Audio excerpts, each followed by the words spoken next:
Anko was having a bad day. More than his normal bad days. Why, you ask? The fourth Shinobi War had just ended.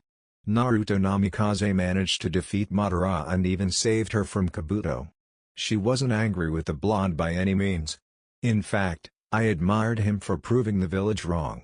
That was his problem. Before Kabuto captured her and before Pain's assault on the village, both she and Naruto were the outcasts of the village. Everyone hated them. More Naruto than her.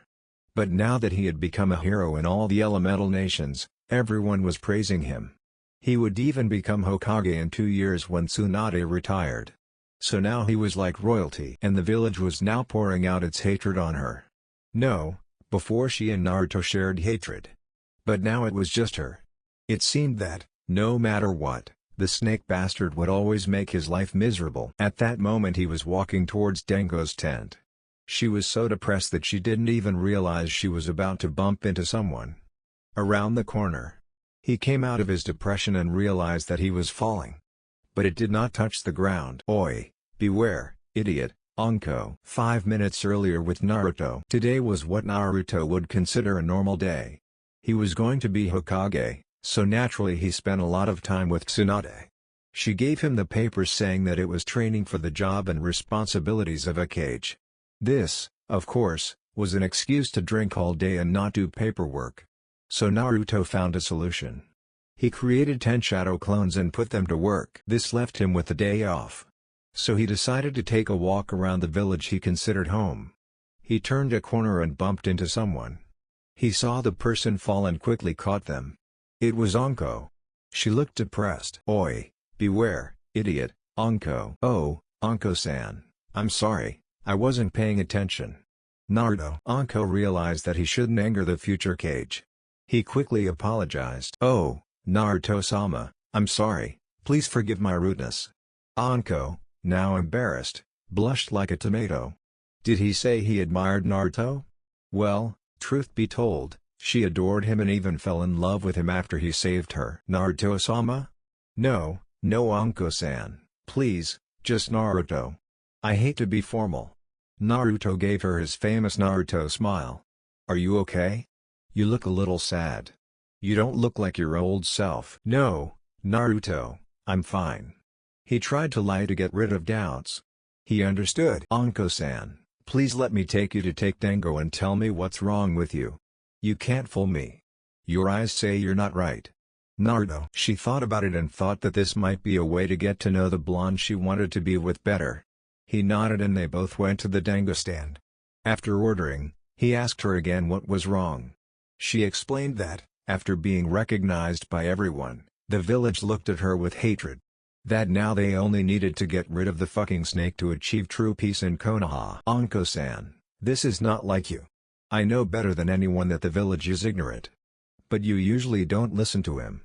Why does it affect you now? I don't know. Maybe it was that I was captured by that monster of Kabuto. It was as if, for the first time in a long time, had fear. And that made me give up. Anko, have I ever thanked you for saving me that day? I guess that's true. You're a ray of hope to those you meet. You gave me hope. Even after accepting that no one would come looking for me. He thought sadly. Anko-san, you are a comrade. Therefore, you did the right thing. You don't need to thank me. Naruto. However, no matter how hard she tried, she was still distraught. And he knew her pain. To be alone, hated and rejected. It was horrible. So I would try to help her recover. Anko-san, what will you do tonight? Naruto. Nothing. Why? Anko. Well, I was wondering if you'd let me ask you out tonight. To an appointment? He gave her a smile that showed that he was not lying to her. I don't know, Naruto, I kind of. Oh, come on, Anko-san, it'll be fun. I promise you. Well, Naruto, if you insist, will you pick me up at my house at 7:30, Anko? Of course, Anko-san.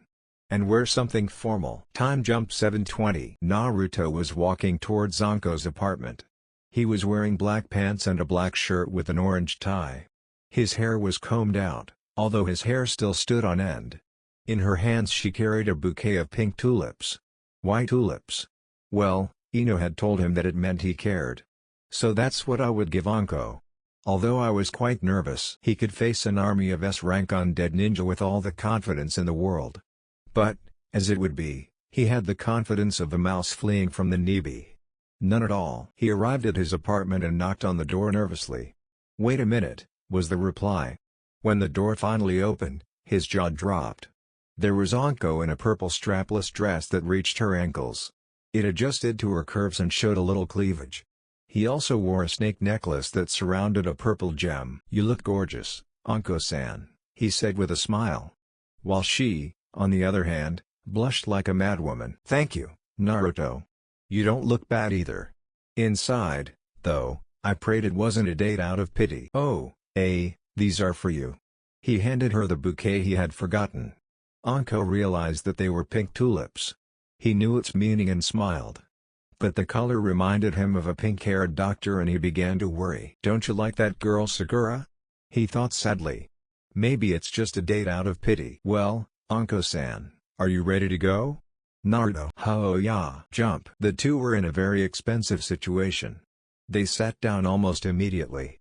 That Naruto would be the next Hokage was no secret, so he got a table reserved just for him.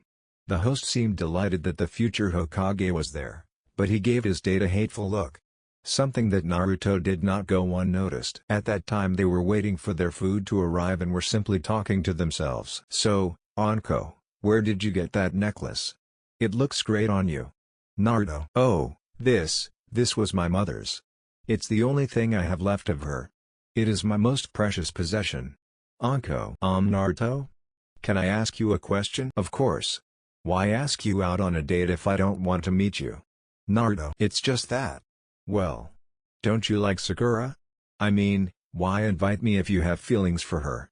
Anko, now nervous that her suspicions would be confirmed. "Well, that's an easy yet complex answer." Naruto. "How?" Anko now curious. "Well, after the Pain invasion and around the time of the Cage Summit." Then he explained how he confessed to him in the Iron Country. And how he saw that she was only doing it to deceive him. Just to protect the traitor. How much it hurt to be used and discarded as garbage.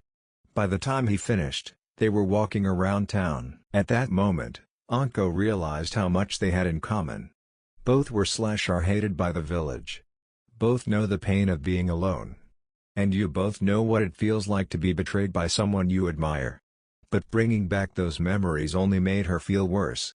So she did the one thing she hadn't done in years, cry. Naruto thought he had done something wrong seeing this. He felt terrible to see her like this. So, by instinct, he approached her and hugged her. He sat there and did everything he could to stop her crying. She was shocked to see this. "Anko, please don't cry. Did I do something wrong? Did I bother you? Stop crying, please." Naruto. "No. Naru. You don't. Made. Nothing bad." She said no, hugging him to comfort him as she sobbed into his chest. "Then why are you crying?" he said as she had calmed down a bit. "It's just that since Orochimaru left me, everyone hates me. As if I were the traitor. And then when you became a hero, everyone looked up to you. But then everyone had more time to make me feel even more miserable. They reject me, blame me for things I didn't do, and call me a fucking snake or snake bitch. I can't stand it." This made her recoil and she began to sob again. Naruto fully understood the reason for his anger. So he let her cry. It was better to vent than to keep it to yourself. He continued to whisper reassuring words to him. Anko finally stopped crying. "Will Naruto take me home?" Anko. "Of course." Naruto. So they returned to their apartment in silence. However, Anko was getting closer to him than before. It seemed that he had not noticed. They finally arrived at his apartment. It was around 11 p.m. "Thank you Naruto. For everything," he said with a smile and then kissed her on the cheek. "No problem.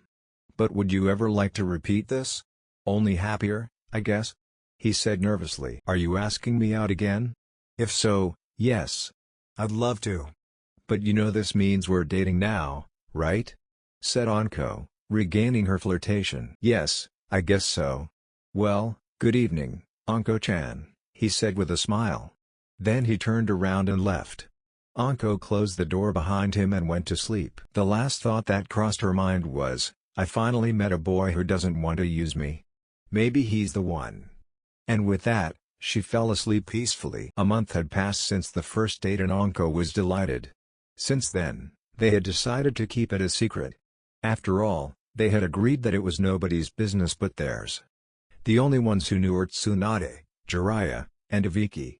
However, they only knew it from their work.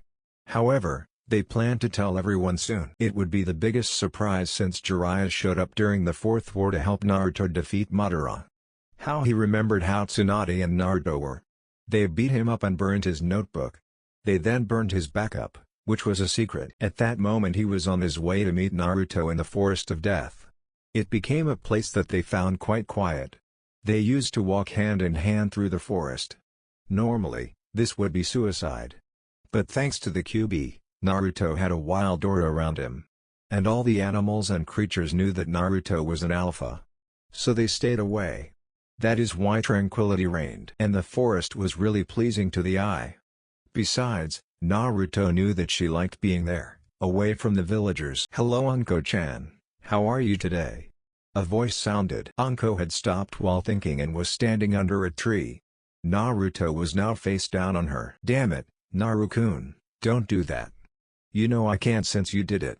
Anko. "Oh, but I like to do that, Anko-chan," Naruto said, dropping down next to her. "Shut up, Naru-kun." There was a murmur about stupid Hiroshin and blonde boyfriends. "So, Anko-chan, what do you want to do today?" Naruto. "Well, Naru-kun, it's been a month now, and I thought we should tell everyone. Now that you become Hokage, it's only a matter of time." Anko. "Okay, if that's what my Anko-chan wants," he said with a smile. "And how do you want to do it?" At that moment, Anko's mind began to think. "Maybe if we get a huge banner that says Naru and Anko forever and hang it in Hokage Tower. Then, we have Naruto summon Gamma Bunda, Gamma-kun, and Gamma Hero, waving flags with Chibi-me and Naru-kun holding hands with hearts. Not too much. How about we have an appointment? And then we take a walk through the village. If someone we know asks us, we tell them." Anko. Then they went to Dengo's shop. Naruto knew not to argue with her about Dengo. The last time he tried, he ended up being chased through the Forest of Death with kunais. If anyone had seen him that day begging him to stop, they would have wondered how he was going to become Hokage. Mini flashback. "Please stop throwing sharp objects at me, Anko-chan. I'm sorry." Naruto, who was now clinging to his leg in tears, said, "I won't do it again. I'll even take you for Dengo right now. But no more kunai." Anko found it quite comical. How a future Hokage, sage of Mount Myaboku, hero of the Hidden Blade, hero of the Fourth Great War, and Jinchuriki of the Kyubi no Kitsune clung to his leg as if his life depended on it, crying and begging for forgiveness. "Okay, but I hope you brought your wallet. I'm so hungry today," he said with an evil smile. "Yes Anko-chan." Mini flashback final. Now in the Denga store. Naruto was now feeding Anko at his request. She thought, who cares how the villagers and other shinobi found out? They received looks of amazement and disgust. And the women, Anko, received cold looks of jealousy. What they didn't count on was that a certain Yamanaka would see them. Jump. The happy couple wandered aimlessly through the village. From time to time they stopped with an acquaintance, to whom they explained that they were dating. They had told Kakashi, who, reading his Icha, could tell that he was happy for them. They encountered the green-clad taijutsu practitioners, who, upon hearing the story, ran out and screamed about their youth. They encountered Neji and Tenten, who seemed to follow Guy and Lee for training. They also saw Kurenai and Little Asuma. As the two women chatted, Little Asuma leaned towards Naruto with his arms outstretched. Almost as if he wanted to let go of his mother for Naruto to hug him. "Okay, you can go see Naruto if he wants to hug you." "Naruto?" said Kurenai after the little boy's constant movement. "Oh, it's fine for me if it's okay with you, Kurenai." Just as he finished speaking, Little Asuma was already in his arms, playing with the marks on his whiskers. It was almost as if she had jumped from her mother's arms to him. Naruto didn't pay attention to her because of the child who was now climbing on her shoulders and playing with her golden hair. However, both women watched him. Especially Anko, who wondered how he got along with the children. It was comical to see a 1-year-old cripple a cage-level shinobi by his hair. Finally, Naruto lowered little Asuma and made a few hand stamps, then slapped the ground with his hand. A cloud of smoke seemed to excite the baby. As it dissipated, it revealed a small toad the size of a small dog. He was wearing the usual blue vest and it was purple. He was Gameken's son, Gamajiro. Little Asuma, seeing something his size to play with, grabbed the little toad tightly. "Huh, Naruto? Who is the child? And why did you summon me?" "Gamajiro, that's little Asuma, Kurenai's son. And well, I called you to play with him, of course." Naruto. The little toad could only nod. He couldn't leave because of the boy holding him. But he would manage. After a couple of minutes of play, Kurenai said goodbye and went to look for Asuma. "Well, Asuma-chan, we have to say goodbye to Aunt Anko and Uncle Naruto." "Kurenai." The boy just smiled and waved at them. "Uncle Naruto?" Naruto asked. "Well, yes, Naruto, you see, I don't have any brothers and Anko is the closest thing to a sister. Hence my name, Aunt Anko. And if you marry her, you would become Uncle Naruto." Kurenai said with a smile. "Married?" shouted Anko and Naruto. "Yes, married. I can say that they will eventually get married. Call it feminine intuition.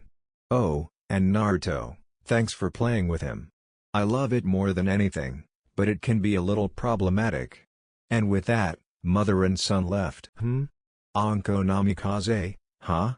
I like the sound of that, Anko said with a smile. Then just as they turned to leave, "Naruto, guess who?" They turned around and saw a furious duo, Sakura Haruno and Hinata Hyuga. Well, an angry Sakura and a very pitiful-looking Hinata. "Yes, Sakura?" Naruto asked politely. "Don't tell me yes. What the hell? You spend years trying to get me to go out with you and when I finally confess it to you, you reject me. Almost as if it were nothing." Sakura. "Well, Sakura, that could be because I lost respect for you. After your confession, I stopped seeking your affection. You only confessed for two reasons. One was to prevent him from finishing off Sasuke. The other was more like a backup in case I killed him.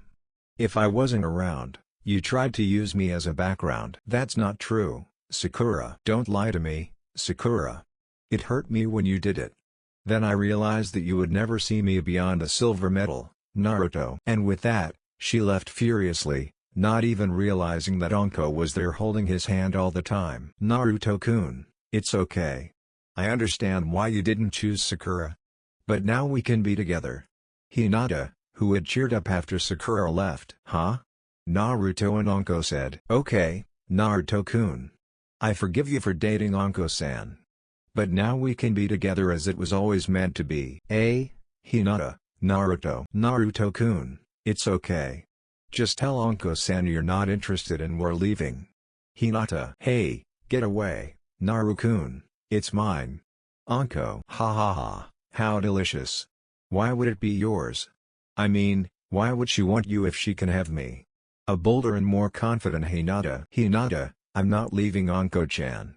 And I won't do it to be with someone else." Naruto. "Naruto, you're just deceiving her and giving her false hope. Seriously, stop this and we can finally be happy together," Hinata said in a slightly agitated tone. "Hinata, I'm serious. I'm not breaking up with Anko-chan." Anko was very happy about this. Hinata seemed angry. "How could you, Naruto? You walk around with this bitch hanging on you like any other and you say you love her. Above me? I almost died to save you. I even confessed. Tell me, did I almost give my life for nothing?" At that moment, the rest of the newbies, minus Sakura, appeared along with the senseis. Kurenai had forgotten something and was watching with Kakashi, Kai, and Yamato. Jiraiya and Tsunade were on their way to a bar and stopped to observe the interaction. Shizune was leaving the hospital to go home. And coincidentally, Ibiki was there. First, never call Anko-chan a whore. Second, if I remember correctly, if you had heard what I said that day, you wouldn't have been about to die. I had Katsuyu tell everyone to stay away from that battle for precisely that reason. So that no one would die during it. And just so you know, it's very scary that you'll use your Byakugan to harass me. I should have dealt with that a long time ago. But, since I'm such a good person, I decided that in time you would stop." Naruto, now angry at her for calling Anko a whore. "You, Naruto, he said with tears in his eyes. "I wish pain had caught you that day." And then she ran away crying. He sat there for a couple of minutes in silence. Like everyone else, wondering how he would react. Anko was holding him with his head on his chest to try to calm him down. However, Naruto never considered Hinata more than a friend and comrade, so he never cared what she thought. However, it didn't help that this was extremely painful. "Naru-kun?" Anko asked in a worried voice. "Yes, Anko-chan." Are you okay?" he asked. Yes, I'm fine." And then, when Anko moved to grab his arm, they turned to continue on their way. As he did so, he saw all of his friends, Sensei and his Ba-chan looking at him, worried that he would get angry at Arisuga's harsh words. "Naruto, will you be okay?" asked Tsunade, through tears. It hurt him to think that someone he considered a friend would say things like that to him. It didn't help him to imagine if what could have happened that day had really happened. Yes, and with that he passed by them without saying another word. Jump. Naruto and Anko were now in their new apartment. They were sitting on the couch, in silence. Naruto was lying with Anko curled up against his chest, while playing with her hair. "Naruto, thank you." "Why, Anko-chan?" "For defending myself. No one had ever done it. And for being with me. I was scared." "Scared?" he asked now curiously. "I was afraid that you would leave me for Sakura or Hinata. So thank you." "Anko, you don't have to thank me. What kind of boyfriend would I be if I let people say what they wanted about you? Besides, why would I want one of them if I have you?" he asked. She smiled. And they stood there in silence. Naruto was still playing with his hair. They stayed like this until they fell asleep. "Kukaku Anko-chan. You didn't think you could get rid of me so easily, did you?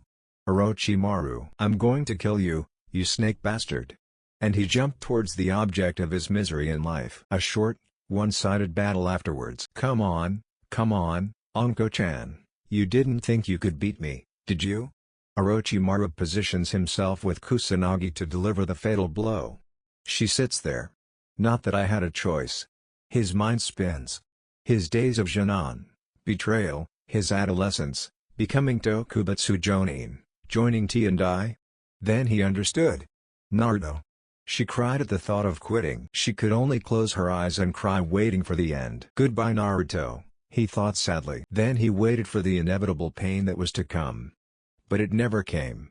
She opened her eyes and saw Naruto standing in front of her. Orochimaru's sword, stuck in his back, protruded from his chest. It hit her heart. Anko. And then fell, dead before touching the ground. Ha ha ha ha ha. "Look, Anko-chan. No one can truly beat me." Then he steps forward to whisper in her ear, "Thanks to this brand, you can't escape me. Not even dead." Anko jumped up covered in sweat and trembling like a leaf. "It was just a nightmare." "Anko-chan, are you okay?" said a voice. He looked at the person. He had been on top of Naruto since the night before. They were still on the couch since they came back from their appointment. "Oh, Naruto, I was so scared," she said as she held him tightly. She began to tell him about her terrible nightmare and how it related to her two worst fears, being forever linked to the mark of the curse and losing Naruto at the hands of the bastard snake. He sat there and listened to her as he rubbed her back to calm her down. And so he did. He leaned over and kissed her on the head. "Don't worry, Anko-chan. I'm going to be Hokage. The greatest that ever existed. And I already told you. I won't leave you. Never. A promise for life," she said with that smile that she loved. "You have the right to never leave me. Because if you do, I'll kill you. Then I will butcher the woman you are with and feed her to my snakes. And then I will deliver you to Ibiki Niasen." Naruto swallowed hard at that. Ibiki didn't mince words. "Why would I do that when I have you, Anko-chan?" he said in fear. "Good answer, and I know you wouldn't leave me." And with this they went back to sleep. Jump. Anko and Naruto were walking around the village enjoying the day when, Kaken, the pair turned around as they saw Kurenai approaching. "Hello, there you are, I was looking for you." "I'm okay, for what?" she asked confused. "Remember I told you I got a babysitter yesterday so we could hang out with girls?" said Kurenai. "Oh yes, I forgot after the incident with Hinata. I'm sorry." "Anko." "It's okay. But how are you, Naruto?" "I heard what he said. It was very painful. I had no right to say something so horrible. And someone with a heart as kind as you, too. Oh, I'm fine. It affected me, I'm not going to lie. I don't really care what they say about me. I guess it was just the surprise of who said it. Both women nodded. Well, Nai-chan, let's go. See you later, Naru-kun. And with that they left. What is Kakashi-sensei up to? And then he went to find his perverted sensei. But he never found it. He had been stopped by the most unexpected person. And possibly the most fearsome son of a bitch in the world, Ibiki Morino. Ah, just the boy I wanted to see, he said as he put his arm around Naruto's shoulders. Hi Ibiki-san, how are you? He said now nervously. Oh, that's great. But call me Ibiki. But I didn't come for that. So you're going out with my little Nei-chan, huh? Well, I just came to tell you that I'm happy for you, he said with a smile. Naruto relaxed a little. But if you break his heart, you'll wish you'd never met me. You already have that, he said now in a very intimidating way. But you make her happy. And that does you good. You know he's smiling at the DNI now. Not with that smile of I'm a sadistic and scary woman. But a smile. Ibiki, I would never hurt him. And he's already threatened me with manhood if I do. Then it will force you to deal with whatever is left, Ibiki chuckled. That sounds very typical of Nei-chan. How are you after the little Eris explosion? I mean, I'm a scary guy. And I would do some pretty crazy things. But wishing you'd failed during the pain invasion and been captured. That's cruel. Thank you, Ibiki, I'm fine. I don't care what he says about me. But don't talk about Anko-chan. Oh, Ibiki, I want to ask you about with Anko and Kurenai. At that time, the two of them were in the dango shop. They talked about going shopping, as Naruto had given him access to Namikaze's bank accounts. And they knew he wouldn't mind. He told Anko that he could use them whenever he wanted. So why not? Anko, I'm going to the bathroom before we leave. I'll be right back. Kurenai. Anko-san, said the woman turning to look. Sakura Haruno. Oh, me. What did I do to deserve this? He thought. Oh, Sakura-san, do you need anything? Anko asked politely. Deep down, I wanted to play with the girl. Shut up, bitch. How dare you take Naruto-kun with you? I'll never know what he sees in you. You should be dating someone your age, she said angrily. First of all, don't call me a bitch, a bitch. Second, it is what he saw in you that I will never understand. And I can date whoever I want. Same for Naruto, she said, now angry. Please. As if. Maybe after so much rejection, I just wanted an easy whore. You know, just to gain confidence. When he's done, he'll leave you.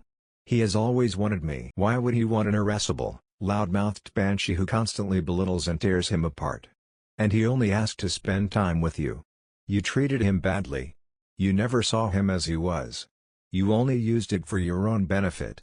And if that meant getting the traitor Uchiha back, shit, you'd have thrown Naruto in the trash as soon as he returned. Only after the death of the Uchiha did you become interested in him. It's just like he said he would only be second. Get out of my sight, bitch, Anko. Sakura seemed angry and tried to knock her down by the restaurant. It was a bad idea. Anko had much more combat experience than she did. So he ended up on his face on the floor outside the store. Sakura got up and left furiously, probably to break something. Anko turned to take a seat and saw Kurenai staring at her. Well, Kaken, I can't leave you for a second, he said. Are you okay? Yes, I'm fine as long as the bitch takes care of the photo. Let's go shopping. Naruto has a lot of money and he told me that I could use anything I wanted, whenever I wanted, he said with a lot of desire to find something to wear to Naruto. Wow, how lucky. He is rich and handsome. It makes me wish Asuma was still here. We feel a little lonely, just me and little Asuma-chan. Kurenai said, a little sad at the thought of her late husband. Nai-chan, you know that I moved to the Namikaze estate with Naru-kun. It's just the two of us in that big complex. If you want, you could move in with us, she said with a smile to her adoptive sister. No, I couldn't impo. Nai-chan, no problem, I'm sure. You're like my sister. And besides, little Asuma-chan adores Naru-kun. She would love to be with her Aunt Anko and Uncle Naruto. I'll ask him and then you can move in, okay? He said with a smile that said, I don't take no for an answer. Okay, but only if Naruto allows it. Great, Anko. With Naruto and Ibiki. I'm sure he'll love it, Ibiki said. Okay, see you in Ibiki. And with that, he went to find his sensei. Once again, she found him leaving the bookstore. I had just bought Jiraiya's new book. How lucky Anko wasn't there. Kakashi-sensei, what's wrong? Naruto asked in his usual energetic tone. Well, if it's not the future Hokage himself. How are you, Naruto? It's been a while. How are things going between you and Anko? Great. Everything is going great. But I came to ask you for a training. There aren't many people who can keep up with me anymore, Naruto said, rubbing the back of his neck with a smile. Wow. I just received this book, but I guess I could spend time with my student, Kakashi said, a little disappointed that he couldn't read. How about we walk and you read until we get to training ground? Is that okay with you? Naruto. He leads the way. Kakashi. And sensei, I want your opinion on Naruto. With Kurenai and Anko. Yes, just charge it to Namikaze's account, please. Anko said with a smile. So that's your game? A familiar voice said. Kurenai knew who he was. Anko only thought, troublesome sigh again. With Shikamaru. Aku, Shikamaru. Shika, be careful or you'll get sick. Yoshino. Yes, Mom, Shikamaru. Back with Anko and Kurenai. Both females turned around and saw the heiress Hyuga angrily. So you're using him for his money and his last name. Dirty slut. Naruto-kun deserves much better than a harpy, he said with a sneer. Hinata, stop. Kurenai. No, sensei, I won't let you use it. Hinata. Use it. What a lie. I don't use it and never have. Anko. You're right. You carry all those suitcases. And you charge them to his bank account. You only use it for personal gain and I find it disgusting. Hinata. Do you want to talk about sick things? How about what you said to him yesterday? Hey? It was crazy. I would never wish something like that on someone like Naruto. Or how about we talked about how you were constantly stalking him? Using those eyes to follow him everywhere? And then you dare to say that it is yours? You may have confessed the truth to him, I grant it to you over the pink banshee. But don't you dare say it's yours. You can see whoever you want. And it's clearly not you. So stay away, you stalker. It's really creepy, you know? And with that he left, not wanting to talk to the Hyuga. Sensei, you see it well. She only uses him. It's not. Hinata, enough. You had your chance. I'm sorry it didn't turn out the way you wanted. But Anko had the same opportunity as everyone else. Naruto chose who he wanted. I'm sorry, but you lost. You're still young, you have a chance too. I can't believe you chose her over me, sensei. How could you? And then left. Kurenai then left to find Anko. Hey, are you okay? It looked like you wanted to kill her. Kurenai. I am fine. I just hate how they act like they possess it. Sakura used it. He treated it like garbage.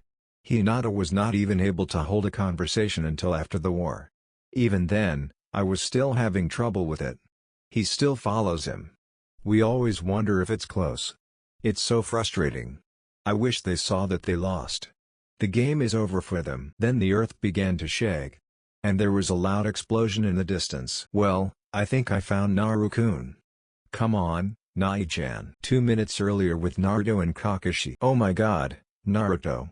I'm about to die and you haven't even sweated. Kakashi. Well, let's end with this. Is that okay with you? Naruto began to charge a wind Rasengan. Kakashi, however, carried a Chidori. They charged and the two lethal technicians faced each other in a duel for dominance. Imagine when Sasuke and Naruto faced off at Vote, the explosion was huge. The two flew in opposite directions and skidded to a stop. Naruto got up and walked towards Kakashi, who hadn't gotten up yet. Well, sensei, do you need help? It looks a little bad. Naruto said. Well, yes, that would be fine. And with that they headed for the village. On the way they met Anko and Kurenai. Naru-kun, how could you? You had fun defeating Cyclops without me, Anko said with feigned sadness. Anko-chan, well, you should have said something. You could have helped. Naruto. Kakashi was scared. What if Anko had been there? Shuddered. Well, It was nice to see all three of them, but I feel safer being lost on the road of life. Poof and left. Oh, Naru-kun, I wondered. Kurenai-chan lives alone in her apartment with Asuma-chan. So I wondered, he fell silent. Of course you can live with us. My farm has a lot of space. It would be great to have you there. Naruto. Jump. Kurenai and little Asuma moved into the house next to the main house of the complex. It didn't take long for them to get Naruto's clone army. It was an easy move for Kurenai. Asuma-chan was happy to be close to Uncle Naruto. At that moment, Anko and Naruto were curled up in bed talking about the day's events.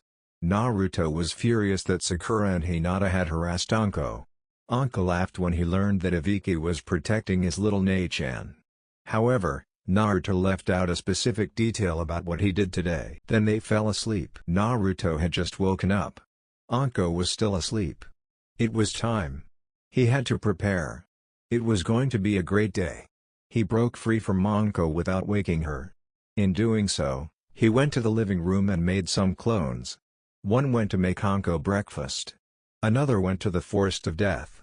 The real Naruto went to talk to Kurenai. With Kurenai, today was a good day. He would spend the day with Anko. Naruto sent a clone after they left yesterday to talk to her. After hearing the news, she was elated. He needed to keep Anko busy for Naruto. And in return, he had to take care of little Asuma. Knock, knock. Well, Asuma-chan, Uncle Naruto came to play with you today. He smiled when he saw Asuma's reaction. He was very excited to be able to play with his uncle. He went to open the door. Well, hello Naruto-kun, are you ready for today? He asked. Yes, I'm ready. I have clones getting ready for later. Just keep it away from the woods. He can't be there all day. Well, Asuma, are you ready? The little boy just laughed. Now, Naruto, take care of my son. Or I'll have to kill you. Oh, and no training. It cannot start until age 5. Then you can teach him some things when he gives you the go-ahead. Said Kurenai, now in mother mode. Oh, Kurenai, don't you really trust me to take care of a child for a couple of hours? Naruto, you are right. But if you get a single hair, you'll never see the day you become Hokage. Good luck, Kurenai. Jump with Anko. Anko was awakened by the smell of food invading her. He loved it when Naruto cooked. He got up and found the table full. But Naruto was not there. He found a note. Dear Anko-chan, I'm not here right now. I have things to do today. But don't worry, I'm just taking care of Asuma for Kurenai. I wanted to have a girl's day or something. But hey, I'm going to invite you to dinner today, okay? So maybe you could go buy yourself a dress or something. Love, Naruto. Well, then I suppose I'll have to buy myself a new dress. Anyway. Are those waffles? When he finished, he heard a knock at the door. Wait a minute. Oh, Kurenai-chan. Fine. I was about to go look for you. Well, then we're leaving? Kurenai. We will, Anko. With Naruto and Asuma. Little Asuma now rode on Naruto's shoulders, playing with his golden locks. Naruto was trying to figure out what to do with a 2-year-old boy. Well, Naruto didn't know that you and Anko already had a child. You never told me. Someone came after him. Ah, you mean this little guy, Kakashi-sensei? He is Kurenai's son, Asuma. Naruto. Of course I do. It's just fun to joke around. He replied with a smile. What are you doing? I have no idea.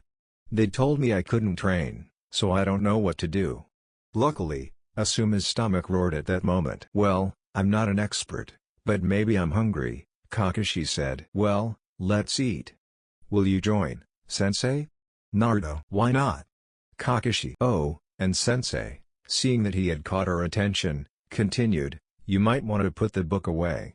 Kurenai would be if he found out that you were reading Icha Icha in front of him. Well, I guess you're right. Jump. Well, little one, I may not be able to train you, but as your uncle, it is my duty to teach you about the paradise of the Ramen. And with that, Asuma's face lit up. He seemed happier than when they left the premises. Hello Naruto, it's good to see you. A new voice was heard. Yeah, Ayame-chan, it's been a while. Let me introduce you to this little guy. Asuma, the son of Kurenai. Oh well, aren't you the cutest?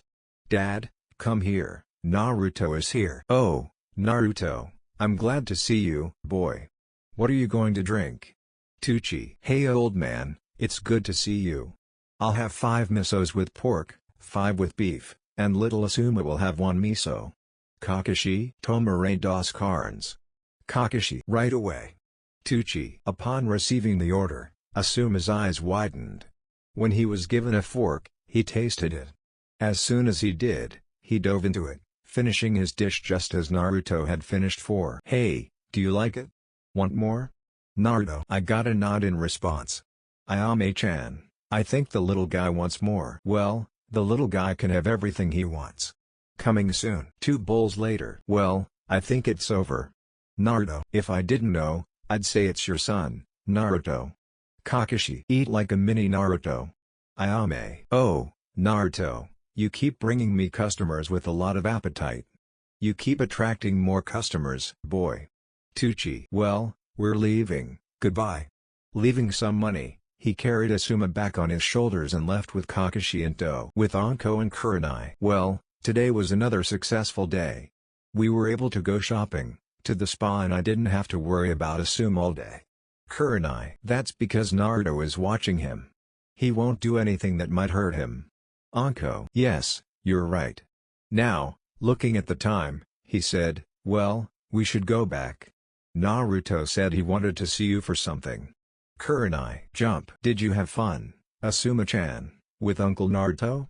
Kurenai. Mama, Asuma. Huh? You just said something, Asuma-chan?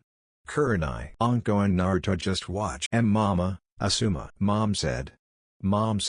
Kurenai. He then jumped towards Naruto. I don't know what you did, but thank you, Naruto-kun. Kurenai. I didn't do anything. I just took him to eat ramen and to the park. Naruto. Rami and ramen, Asuma said again, his second word. Kurenai was now more excited than ever. Ramen. Settle. Wow, you did like it.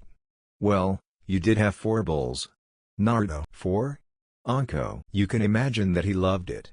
Naruto. Ramen, to settle. Asuma-chan, can you say auntie? Anko asked, trying to get her to say it before saying uncle. Ramen, to settle. No, and Asuma-chan, she said. You won, he began. It sounded like oh. There you go, auntie I. He repeated. Uncle. Assume. Yes, you love your uncle Naruto, huh? No, little Asuma.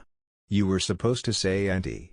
Anko said disappointed. Kurenai just laughed, amused, and then said, we can try to say auntie, Anko, but for now I think Naruto has something for you. Oh, hurry up, Anko-chan. He grabbed her hand and they disappeared in a yellow flash. Well, you had a great day, huh? Said Kurenai looking at Asuma. Ramen, to settle. With Naruto and Anko. They appeared in front of the tower in the center of the Forest of Death. Okay Naru-kun, what's so important to bring me here? Anko. Well, Anko-chan, I know this is delicate, but well, I can take the damn seal off of you. Forever. He said, knowing she might get angry for mentioning it. Naru-kun, if this is a joke, it's not funny, Anko said, afraid he was making fun of her. Or angry because he lied. No, Anko-chan, no joke. I can get rid of it. I really can. I was trying to convince her of his ability. How? She asked. Well, it will be painful, very painful. But seriously, I just have to bite you. Use the Kyuubi's Yuki, let it purify your seal and it will break. Then I extract the Yuki and that's it. I'm leaving. Forever. Anko thought about it. She wanted him to go away, but she just hoped he could free her from her curse. It's okay Naru-kun. Let's do it. He led her into the tower, where seals had been placed all over the room. Mainly chakra suppressors. To prevent people from arriving through Yuki Point. Okay, are you ready? He asked. He got a nod. He pulled her to him and put his left hand in her hair to hold her head. He gave her a quick kiss and tilted her. Focusing his Yuki, he stretched out the canines and bit right on his seal. Anko gasped in pain. It was as if her insides were burning. He could feel the Yuki tearing his net. Her legs gave way, but Naruto held her firmly. After what seemed like an eternity, the pain began to disappear. And when she did, Naruto helped her regain her balance. Did it work? She asked, nervous that she had gone through it in vain. Naruto only held up a mirror. "See for yourself, Anko-chan," he said with a big smile on his face. He looked, threw the mirror aside and hugged Naruto. She cried with joy. "Thank you, Naru-kun, thank you." "Sure, Anko-chan, I knew you would love it," Naruto said as he hugged her. "But we have to go, we have a date tonight." He took her hand and left again in a yellow flash. They appeared in the courtyard of the enclosure. Kurenai was waiting for them. "Kaken, come on, we have your dress in my house."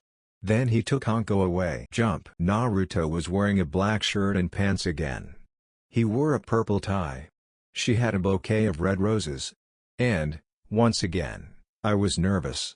But he put it aside to go to Kurenai's house. Knock, knock. Kurenai opened the door. "Come in, Naruto-kun." Anko comes down right away. And he waited. Hearing footsteps, he turned to meet his appointment. He had to rummage through the ground. Once again. She was wearing a new purple dress, much like the one she wore on her first date. And also his mother's snake necklace.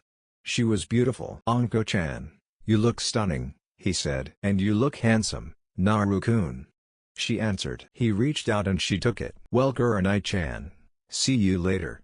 Naruto, have fun," he said with a smile. Jump. They were in the most expensive restaurant in the whole village. Naruto asked for a private table with a view. Being a future Hokage, he got it.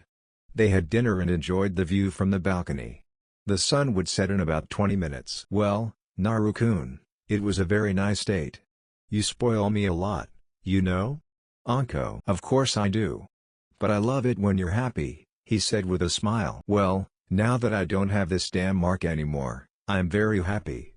"Anko, I know," Naruto said as he placed the money for dinner and a very generous tip on the table. "Well, I have one more thing planned," Naruto said extending his hand. "Oh, and what would that be?" he asked with interest. He took her hand and they left. They reached the top of the fourth head at the Hokage monument via Hiroshin. "Looking at the sunset," answered. Anko turned and watched the sunset. Naruto hugged her from behind and rested his head on hers. The whole time, Naruto was nervous. More than ever. This moment could be decisive for him.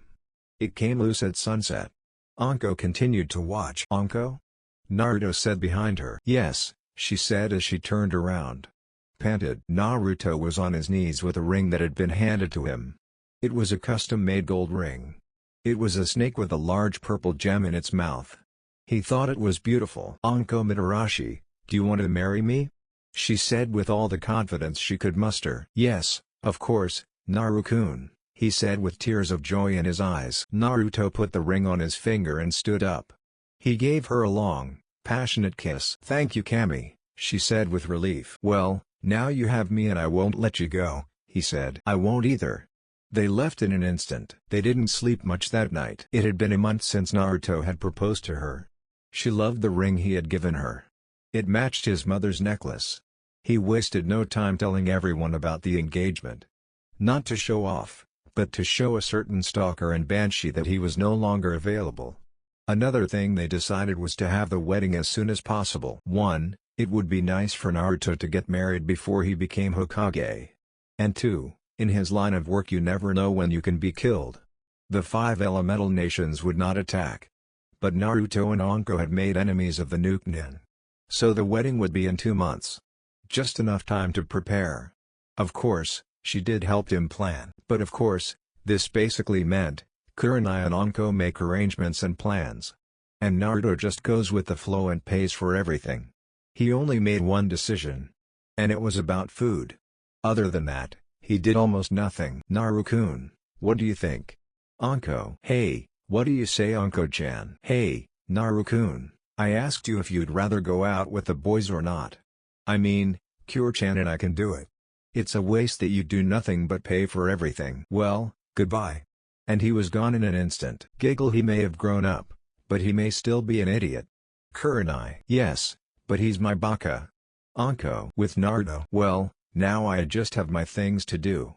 Like my best man and the groomsmen." He began to think. Kakashi, no, he would be late for the wedding. Shikamaru? You'll probably say it's too problematic. Well, go to Garofin. Perhaps you can give me my invitation and a letter. Gaara is my best friend. Well, I guess I found my godfather. Well, he can take care of it." And with that, he went in search of Nara. He didn't have to look far. He was alone in his clan's compound. "Greetings Naruto, what brings you here today?" It was Shikaku Nara. "Oh, Nara-sama, I was looking for Shika. Don't you know where it is?" "Naruto, he's at home, bored as ever. Follow me. Your only problem would be to keep his attention long enough to talk to him." "Shikaku, Shikamaru, you have a guest." "Sigh troublesome." "Hey Naruto, what's wrong?" he asked lazily. "Well, I came for a favor. You know I'm engaged to Anko, right?" And Naruto nodded. "Well, I actually need two things. One, when are you going to Suna again?" "I would go to Suna in 2 days." "What a great time, Shika." "Well, it's of utmost importance that Gaara receives this." He handed him 2 envelopes. "I guess it's an S-rank mission." "Naruto, I don't think you can assign quests." Shika. "Well, as a future Hokage, I can and just did. Can you do that for me, Shika?" "And the second thing I need is, do you want to be one of my groomsmen?" Naruto. Sigh, that sounds troublesome. Shika. "What's this about a wedding, Shika-kun? You and Temari are finally getting married?" asks Yoshino, Shikamaru's mother as she enters the room. "Oh, Naruto, it's you. Oh, it's your wedding. Congratulations. What can we do for you today?" she asked when she saw who was visiting her. "Fishhook, fishing line, and plumb line." Everyone knows that Shika can't deny her mother. It would be too problematic. So I just needed to tell Yoshino that Shika would be ready for the wedding by now. "Ah, Yoshino-san, thank you, but I asked Shika to deliver this to the Kazekage. And I asked him to be one of my best men," he said, smiling smugly at Shika. "Oh, Shika-kun, you must accept. Naruto will be the Rokudime." "You'd better not say no if you know what's good for you," he said with a try-to-sneak-away look. Sigh, how problematic. "Okay, Naruto, I accept. I leave early for Suna. If I know you, this letter is for Gaara to be your godfather, right?" he asked. He already knew. In reality, he just wanted to leave to avoid his mother. "Okay, I have things to do. See you, Shika, Yoshino-san." And with that he left. Well, that solves my BM and a GM, there are 2 more to go. Kiba? Yes, we know each other from academia. Who else? Choji. Yes, that will do. Naruto. Jump. Naruto had just solved his problem with the godparents. It was easy to get Choji. But it was a little awkward when I got to Kiba's house. Because of Zoro, it emitted pheromones. With the intensified smell of Inuzuka, it attracted a lot of female attention. It didn't help that he was considered an alpha either. But it was already resolved. He would receive a message from Gaara in a few days and everything was ready. He was going to look for Anko. Thanks to Motosabyo. It wasn't difficult, it was in Dengo's shop. "Hey Anko-chan, how are our wedding plans going?" he asked curiously. "Our wedding plans? What do you have planned, Naru-kun?" he asked. The last thing she remembered was that he hadn't made up his mind yet. Kurenai only laughed. "Hey, I suggested eating ramen at the front desk," he said with a mock pout. Suddenly, the room became very cold. Both women looked angry. "Naru-kun, I told you that we will not have ramen at our wedding," said Anko. "Naruto, I forgot. But I have to kill you," Kurenai said with an evil twinkle in his eye. "Ever since you saw Asuma-chan, all he wants is fucking ramen. He doesn't stop talking about it. That's all I hear my precious baby say. Ramen this, ramen that. Now come here so I can strangle you." Come on, Kure-chan. You can kill him later. I still want a baby. So I need it. And now, Naru-kun, what do you plan?" Anko asked. "Well, if you want to know, I went to find my godparents. And I sent a message to Gaara asking him to be my godfather," he said proudly, as if to say I did something useful. "Wow, did you really do anything wedding-related? I thought you'd train or something." "Anko-chan, I am injured. Don't you have faith in me?" she asked with fake tears. "Skip 1 week in Suna." "So Naruto is getting married? Who is the lucky one? It must be special to marry the future Hokage. Is it Sakura?" asked Tamari curiously. He met Shika at the Sun Gates, as always. They were going to see Gaara. No, it's not Sakura. Not even Hinata. It's a bit problematic, he said. Neither of them. And then who? She asked, annoyed that she didn't know. Say it now, lazy one. Remember the proctor of the second exams, during our first exams Chunin? He said, bracing himself for the bombardment of questions to come. Yes? She said, still not understanding. He's going to marry her, he said. What? Was heard throughout Suna. Explain it to me now, she said. I will, but I will do it when we see Gaara. It would be too troublesome to explain it twice. When they arrived at his office they played to listen to enter. They went inside and found Gaara, Mitsuri, and Kankuro. Shikamaru, you're early, Gaara said in her emotionless voice. Yes, well, you see, I was on a mission to come here and deliver this to you. Courtesy of our future cage. It was considered S rank. This seemed to catch Gaara's attention. Why would Naruto want this to need to be classified as an S rank mission? He thought as he took the two envelopes. The first was an invitation. Alkaze Kage, you are cordially invited to attend the wedding of Naruto Namikaze Anko Mitarashi. April 14th at the top of Koona's Hokage Tower. 6:30 p.m. to 10 p.m. This seemed to raise some questions, but I waited to read the next envelope first. Dear Gaara, how is it going? I'm great. As you may already know from my invitation, I am engaged. Everything is going great, except for one thing. I need my best friend to be my godfather. It would mean a lot to me. I hope you succeed. Naruto. At this, Gaara smiled. He even let out an amused chuckle. That raised questions in everyone. Not many things could make Gaara smile. But also laugh. That was only achieved by one person. Once. So, brother, what do you say? Asked Kankuro. Yaga-kun, what is in your good mood? Asked Mitsuri. Well, it looks like Naruto has gotten engaged. And he wants me to be his godfather, he said with an amused smile. So I suggest you get ready for the wedding. Well, I knew it was only a matter of time. Who would be left with Sakura or the blue-haired girl? Asked Kankuro. None. That was all he got. He's marrying Anko Mitarashi, the proctor of our first Chunin exams, Tamari replied. Wait, how did that happen? And everyone turned to the only one who would know. Sigh, how troublesome. I don't know, you'll have to ask Naruto. Actually, almost no one knows how it happened, to tell you the truth, Shika said. Well, in any case, everyone get ready to leave in a week's time. Back in Konoha. Everything is finally ready. We can only wait.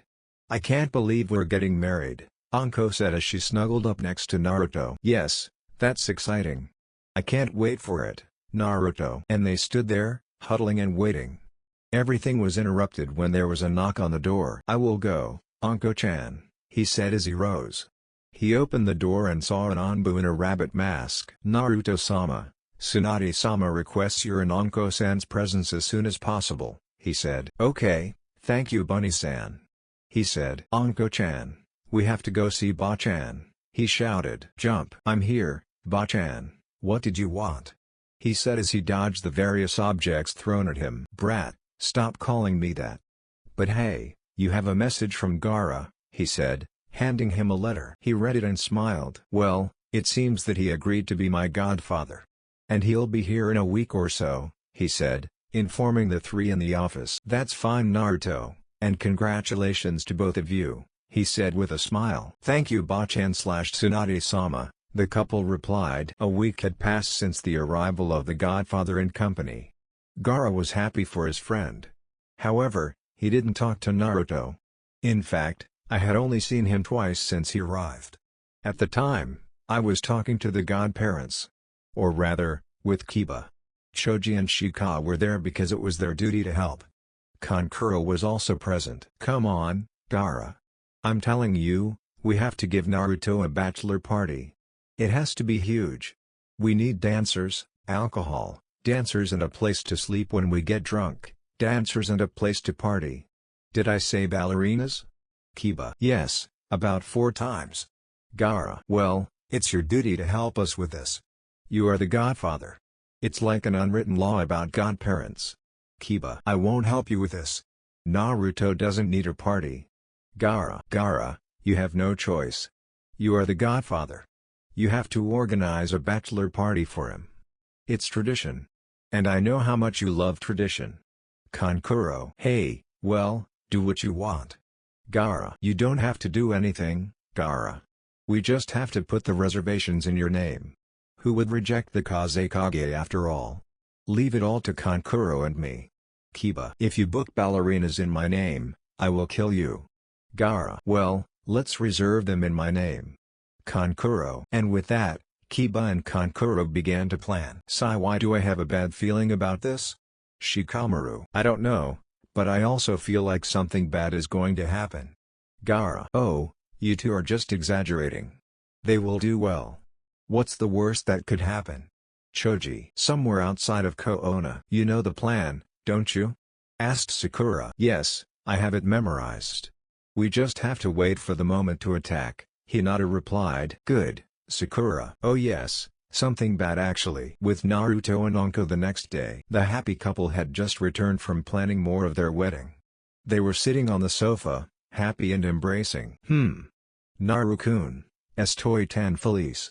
Anko. Well, that's fine. If you are happy, I am happy.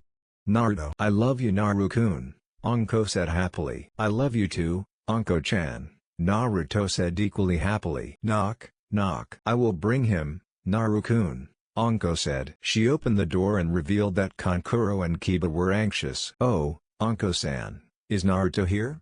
Kiba. What are you two idiots doing here? What do they need Naru-kun for? Anko. This is a meeting we had. All the groomsmen were present. It's important for the wedding, Kankuro said. Anko seemed to look at them with skepticism. Something didn't add up. He was going to watch them. Naru-kun, some friends of yours need to talk to you. Anko. He arrived at the door and was surprised to see who showed up. I wasn't expecting anyone. Ah, Naruto, let's go. You have to come with us right now. Kiba. Hey? Why? He asked confused. Hey, tell him and let's go.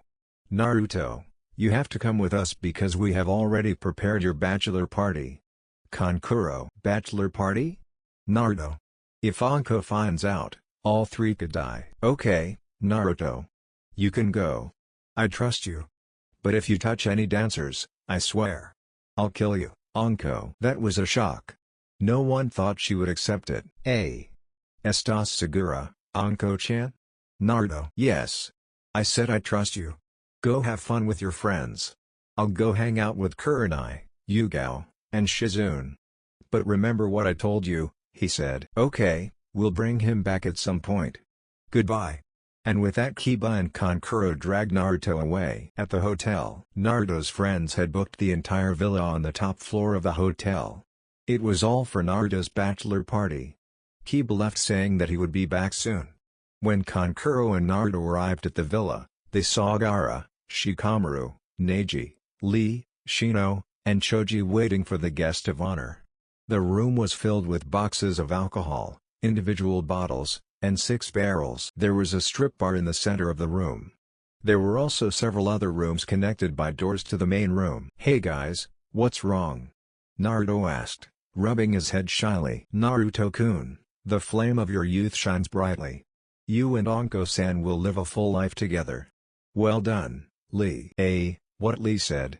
Neji. Congratulations Naruto, Shino said without emotion. Sigh, this is troublesome. Shika. I agree. Gaara. Oh, relax. It's a party. Enjoy. Bye Naruto. Kankuro. Then the door burst open. Kiba entered, followed by a parade of 20 dancers. Let the party begin. Kiba. No one ever noticed that 2 dancers were putting something in most of their drinks. Half an hour later. Look at Naruhik too. This isn't hic that bad, Kiba. Now it means hiccups. Unless otherwise noted. At the time, Shikamaru was getting a lap dance. This is not problem. There. For me. He said. This is impressive. This is a fucking one. Party. This left everyone in shock. It was Shino. Wow, they're drunk, huh? Naruto. Den. Ew. Eid. UW. Drink some. Mo, said a fucking Kankuro. 1 hour later. Kankuro, Shino, and Neji had fainted. Before Neji lost consciousness, though, they put a ballerina bra on her head, almost like cat ears. Gaara and Kiba looked devastated. Kiba would leave at any moment. Gaara. Well, it was hard to tell. Being a former Jinchuriki gave him a higher tolerance for alcohol. But soon it would be released. The two imposters had been giving the whole group water all night. They would all be out soon.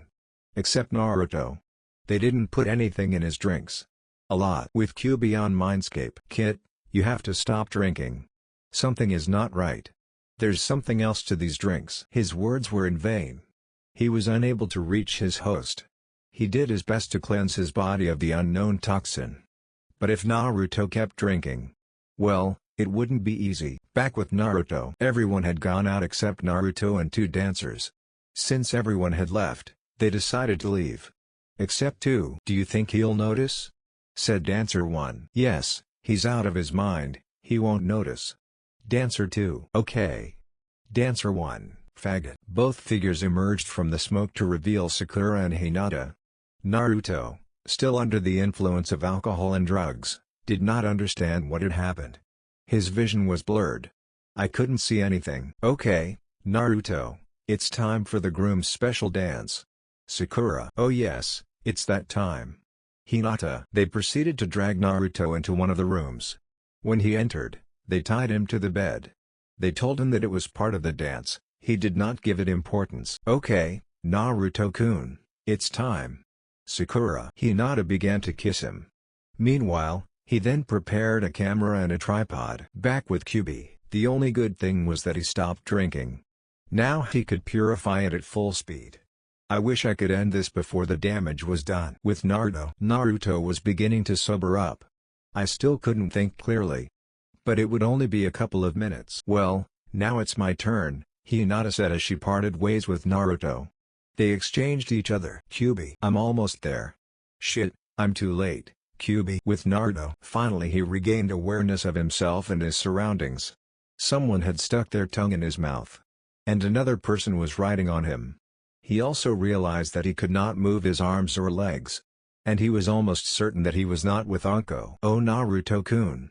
Someone groaned. That wasn't Anko. A second voice was heard after his tongue was ripped out. When Anko sees this video, he will leave Naruto and be ours. He looked up and his anger began to burn. And Sakura kept trying to kiss him.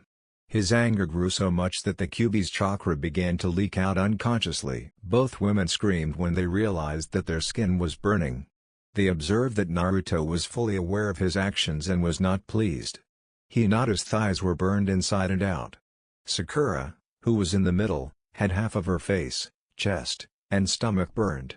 Using his newly regained strength, he managed to break free from his bonds. When he did, he quickly found his clothes as the two guys writhed in pain. He left without thinking about his friends. Jump, it no longer means hiccups. Naruto was now at home. He had collected samples of the bodily fluids from his body. He also had the camera they installed to record his session. He had evidence to convict them. His burns were from the Kyuubi chakra. They would heal. But they would leave a scar. They tried to ruin his relationship with Anko. Well, he would ruin them. His evidence to falsify his infidelity to Anko would now be used against him. After collecting the samples, he got into the shower. That seemed to help him release the adrenaline. He began to think. Be dirty and disgusting. As he continued to clean, a thought crossed his mind. What would Anko think? Of course, in his state of anguish, he was not thinking sensibly. All that evidence. What if she thinks I cheated on her? What if he doesn't love me anymore? Won't he love me now that I'm dirty? He thought. No matter what reaction occurred to him, he couldn't deny him anything. If he found out, it would all be over. That and that I could never lie to him. I had to know. Regardless of the consequences. Then he got out of the shower and put on clean clothes. He went to the living room and waited. He imagined several situations, all with a bad ending. So he just waited. With Anko. Anko was having a good night. She went out to spend time with her friends and they chatted. They talked about the wedding and things like that. They wondered how Naruto would fare at his bachelor party. If only they knew. She was just outside the compound when she said goodnight, Nai-chan. Then he noticed that the lights in his house were on. Only 4 people could enter at that time. Kurenai had just gone home to sleep. Tsunade was at the bar where they had gathered. And she was outside. That left only one person, Naruto. Wow, I thought I'd show up tomorrow. Knowing Kiba, everyone got drunk, she told herself. He walked in and saw Naruto sitting on a chair in the middle of the room. His head was down and his bangs covered his face. I could hear a slight sip. Is she crying? Anko-chan. I'm sorry, he said as he began to sob. She ran to him and knelt beside him. What for? She asked, confused. Naruto managed to tell him the story. How he obtained the evidence. Then he began to apologize. Anko was furious. It had been done by the same 2 who held a grudge against him for having Naruto. Anko-chan, I'm sorry. I understand if you don't want to cancel the wedding and be done with this. I am sorry. You deserve better than this. Than me. He got up and went to the bedroom. I'll take my things and leave. You and Kurenai can keep the complex, he said. Anko, however, sat there, frozen. He was going to leave. That scared her. I would be alone again. I wouldn't allow it if I could help it. But he couldn't move. He finally got his bearings just as Naruto was about to leave. He ran to him and bound him with his snakes. He, of course, protested. She dragged him back to the chair and sat him down. They began to argue. He wanted to leave. She wanted him to stay. After a very strong argument, Anko was about to despair. Naruto, you don't understand. Before you I was alone. I hated him. Everyone hated me, she said, breaking down in tears. They held a grudge against me and I couldn't stand it. Then you arrived. You showed up and saved me from my own hell. You showed me love. You protected me. And you gave me the opportunity to have a family. Now that I have you, I couldn't live without you. I just can't. I'd die without you. It would kill me to be alone without you. I don't want to lose you. She continued to cry. He got up, walked to the bedroom, and returned with a kunai. He released his snakes so that Naruto could move again. Naruto, I love you. But if you let me, I don't know what I'll do, he said as he looked at the gun in his hands. He was shaking. Naruto finally realized his mistake. He tore Anko apart. It had broken her heart. It hurt to know that he had hurt her. He killed him. So he did the only thing he could do. He walked up to her, took the knife out of her hands, and hugged her. Anko-chan, I'm so sorry. You are right. I can't live without you either. I am sorry. I won't leave you, he said as he hugged her tighter. Anko was delighted that he finally came to his senses. If he had left her, he would probably have committed suicide to end his suffering. She clung to him, afraid of losing him. Okay, Naru-kun. It's not your fault. I agree. I love you. Remember that. Anko said, trying to get him to say something. I love you too, Anko-chan. He said that all the crying and arguing had left him exhausted. Anko took him by the hand, led him to his room, and laid him down. Then he lay down and covered them both. He rested his head on his chest and spoke to him. Tomorrow we will go to see Tsunade-sama for this, okay? Rest for now. I won't let anyone do anything to you, okay? Said Anko, trying to make him fall asleep. And with that they both fell asleep. Tomorrow was going to be a long day. What? Roared Tsunade angrily. They had just learned what had happened the night before. She was furious. Anbu, go find Hinata Hyuga and Sakura Haruno and bring them to Ibiki. Then, find the whereabouts of Kiba Inuzuka, Shino Albarame, Neji Hyuga, Shikamaru Nara, Kankuro of Suna, and the Kazekage and bring them here immediately. He ordered. Shizune, take these samples and have them tested for a DNA test. Then bring me the results. Find Inoiki Yamanaka and bring him here. Then he turned to the couple he was talking to moments before. Naruto was sitting in a chair. Her legs were spread and Anko was sitting between them. He hugged her tightly, with his head resting on her shoulder. It looked awful. Anko was furious. She was angry and it showed. Naruto, do you remember anything before what happened? She asked, worried about her adopted son. No. We were just drinking and having a good time. After that, everything went blank, he said with obvious disgust at what happened. She kept trying to figure out what had happened for the next few minutes. Knock, knock. Gaara entered with the others. Kiba spoke. "Hey, Naruto, where were you? We've been looking for you all morning. Did you have fun last night?" he asked, still not realizing. Naruto didn't respond and opted to hold Anko tighter. Tsunade, seeing that he was not going to speak soon, explained the situation. Everyone in the room was stunned. "Oh shit, Naruto, I'm sorry brother, I didn't know," Kiba said, embarrassed that his party ended badly for him. "Wow, what a pity. Naruto, are you okay?" Kankuro. Everyone else was silent. They only thought about what they had just been told. "What a problem, what will happen to you, Hokage-sama?" Shikamaru. "Those two are accused. In addition to drugging other shinobi of the leaf. Most of you, being heirs to the clan, make it worse. Add to that Kankuro and Gardono, and it becomes an international incident. Doing something like this to a future Kage, a Kage from another village, and his brother is a felony. It could be a reason for war," she said angrily. Everyone nodded except Naruto. "That said, Gardono, I am very sorry that this happened to you. I hope it doesn't affect our alliance." "They will be punished, that's guaranteed," he said, trying to avoid a war. "This is unexpected. Normally, this would be a reason for war. However, Naruto is my best friend. And that he's the next Hokage reassures me. I know that this was not an attempt on my life. Therefore, there is no reason for a war. As long as they are punished and Naruto is fine, we continue to have an alliance. And hopefully nothing happens that interrupts what is supposed to be the wedding of the century. Everything is fine," he said in an impassive voice. However, those who knew him, such as Naruto, Shika, and Kankuro, knew that he was furious about this attempt to destroy Naruto's happiness. Tsunade simply breathed a sigh of relief. Then Shizune returned with the test results and Inochi and Oh. "Here you go, Tsunade-sama," he said before turning and kneeling beside Naruto. Then he gave her a comforting hug. Anko was a little angry, but she understood. She was like Naruto's sister. "Naruto-kun, are you okay?" he asked while trying to comfort him in a brotherly manner. "Yes," he said in a trembling voice.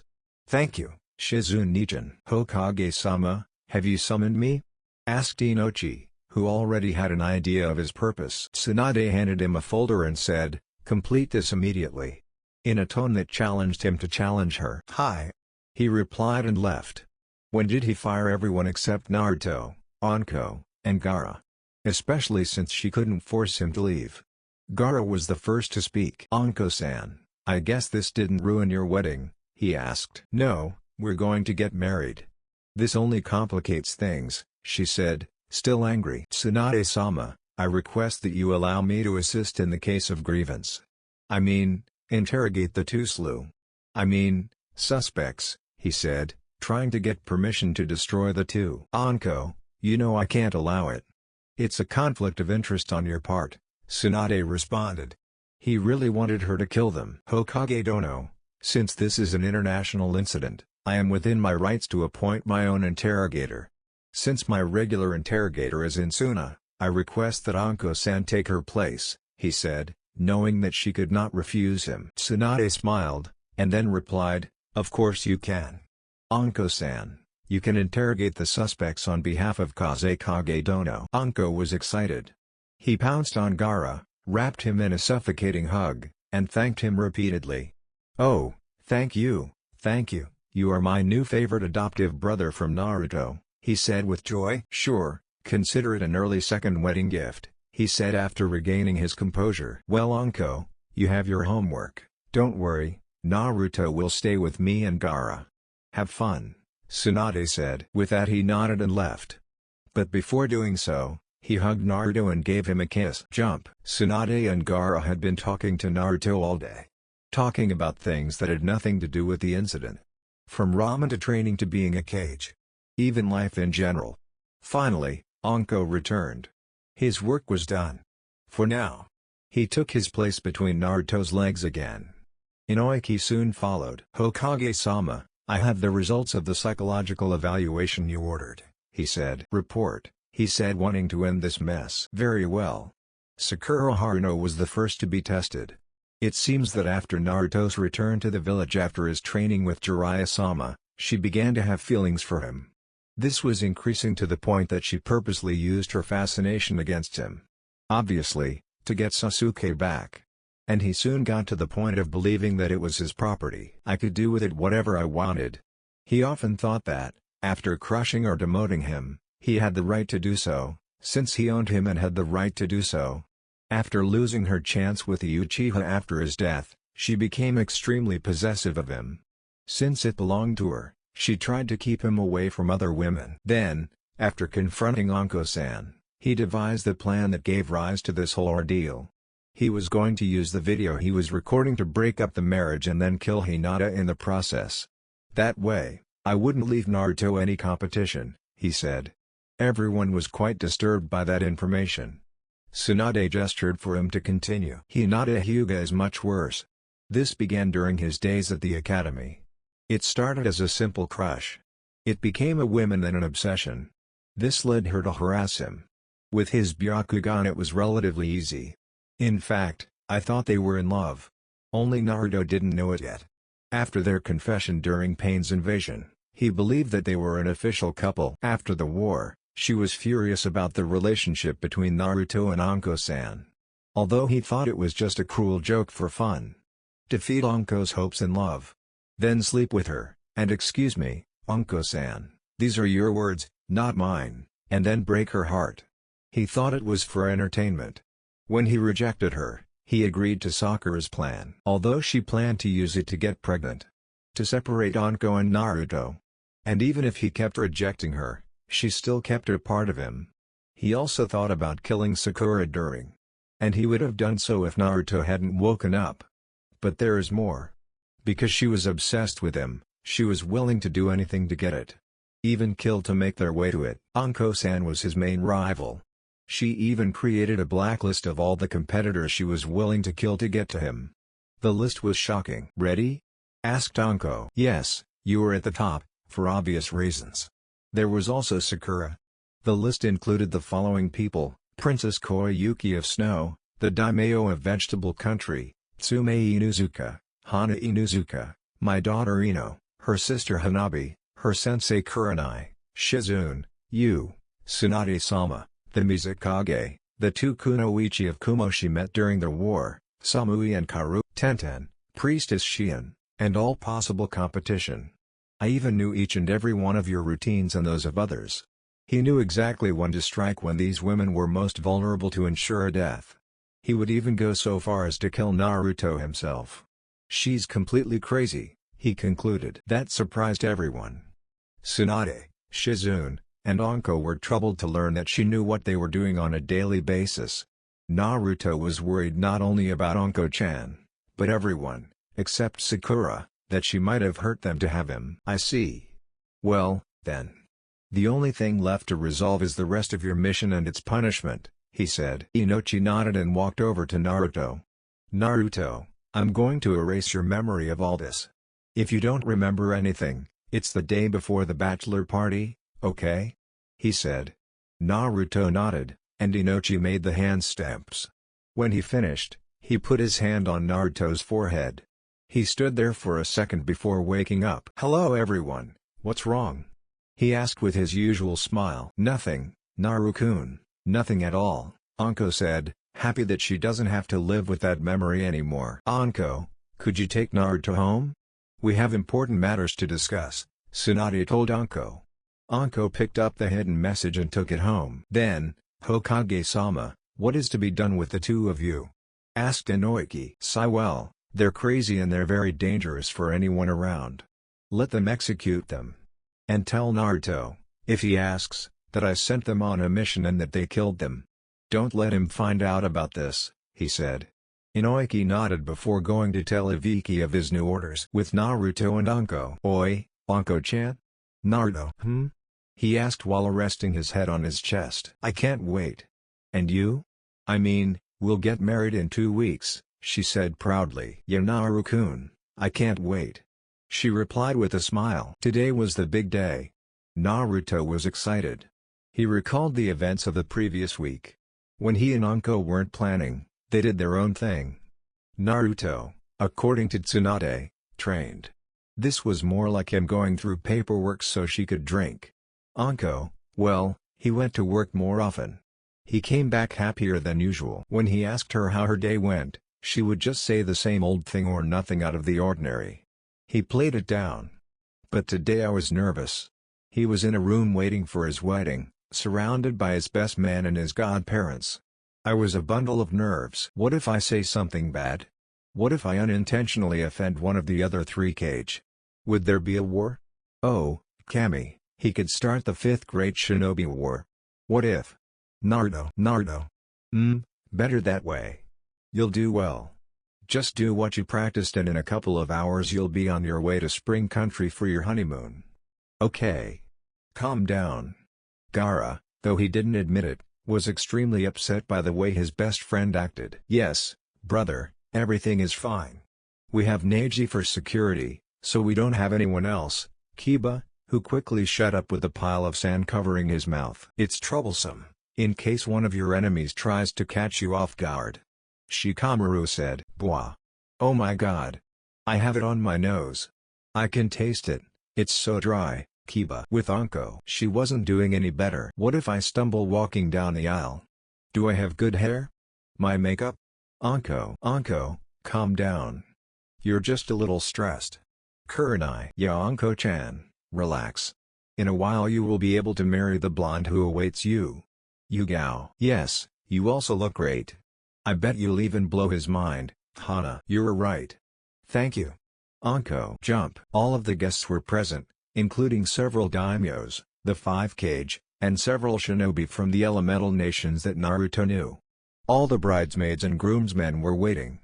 The maid of honor, Kurenai, was quietly waiting for her best friend. Gaara, as godfather, gave Naruto a little boost of confidence. Everyone was chatting about the future newlywed couple. When everyone stopped to the music, they turned to see the bride, escorted by her brother figure, Ibiki. Naruto stopped breathing at the sight of her. Although he couldn't see his face, he noticed it. It looked amazing.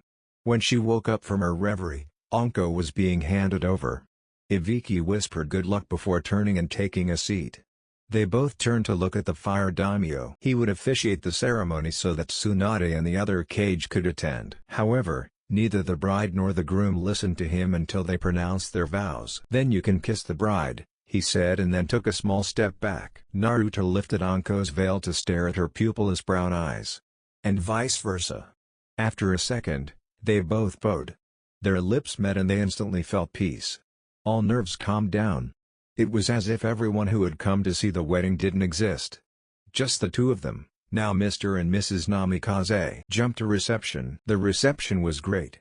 The newlyweds had their first dance. They had just opened their presents. They received a lot of things.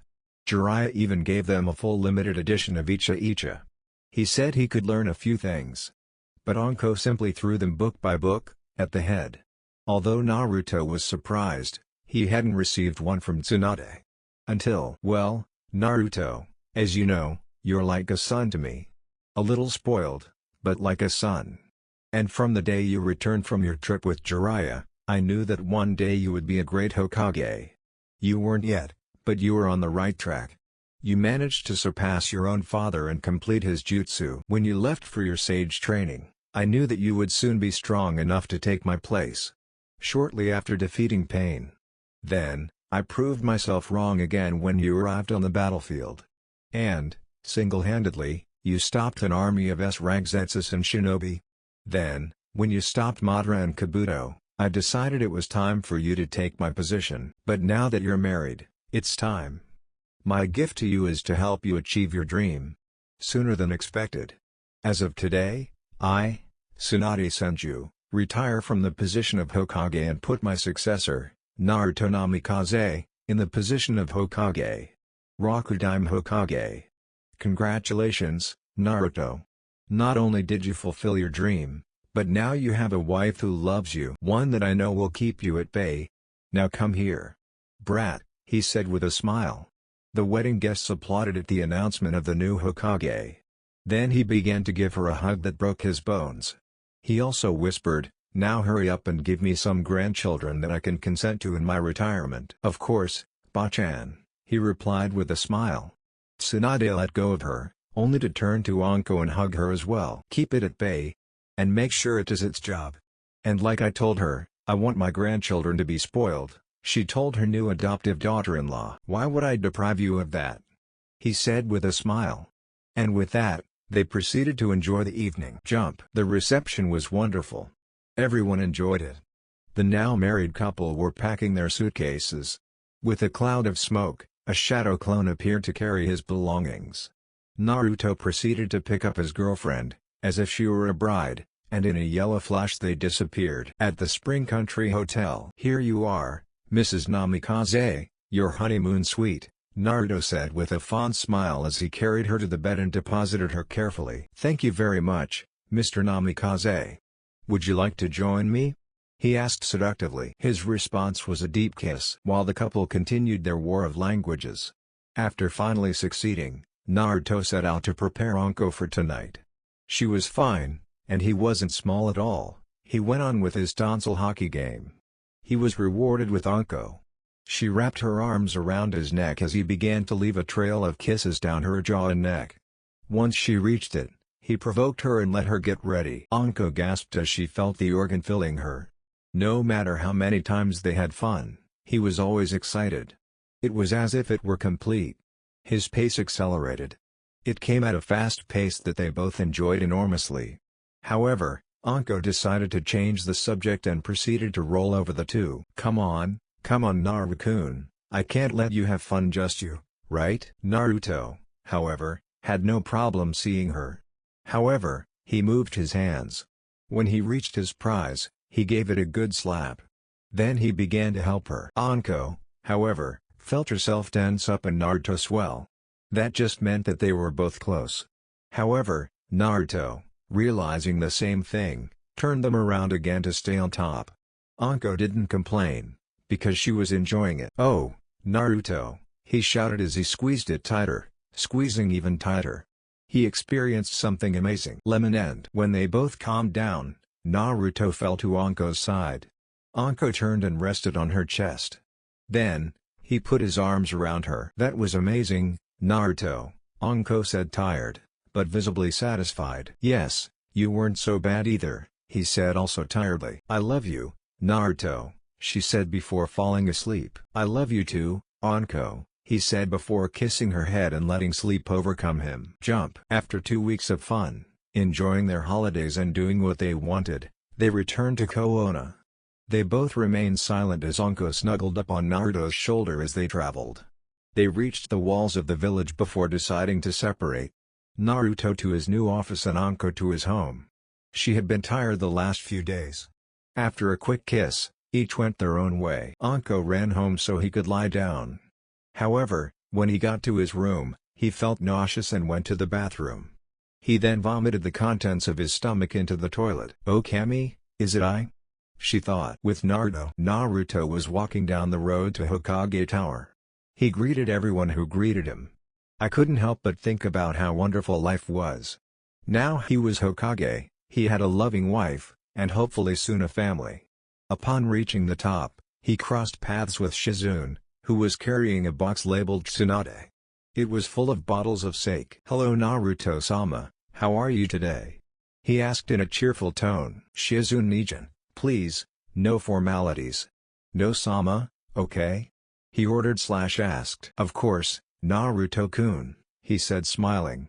At that moment, Tsunade walked out of her office. Aba-chan, how are you? Asked Naruto. Okay, brat, are you ready for your new duty as Gage? He asked with an evil smile. How I longed to see him crumble before the invincible enemy known as paperwork. Yes, of course I do, he said, knowing where he wanted to go. So he made 5 clones appear. Let's get to work, he said with a smile. Tsunade, for her part, sat there, looking like a fish out of the water. I was surprised and a little furious at the same time.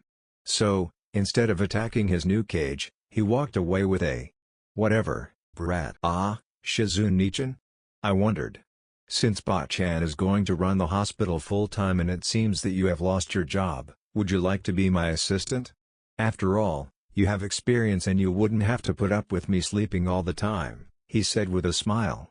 What do you say? Oh, I guess I could stand you, "Naruto-kun," she said, happy to be offered the job. "Well, then help Tsunade move out and take the rest of the day off," he said. After recruiting his new assistant, Naruto went to his office.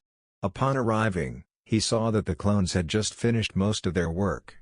Only a few documents were missing that needed a thorough review of the real Naruto. So he decided to get to work. However, halfway there was a knock on his door. After letting his visitor in, he was almost done. "Ah, hello, Shizune Nijin, how can I be of service to you?" he asked.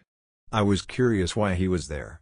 He gave him the day off. "Ah, I just wanted to see how your first day went, Naruto-sama," he said with a smile. There was a hidden message in his smile. A smile of "I know something you don't know." "Well, it's been great, I've already finished my paperwork for the day." "How was your day off?" he asked, trying to discover the secret. "Oh, it was great, but I had an interesting day when I was helping Tsunade-sama in the hospital," he said, trying to keep a secret. "Is there anything you want to share?"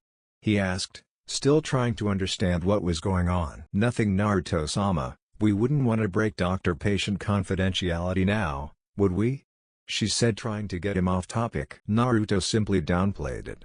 "Well, okay, if there's nothing else, I'll see you tomorrow, Ne-chan," he said as Shizune left.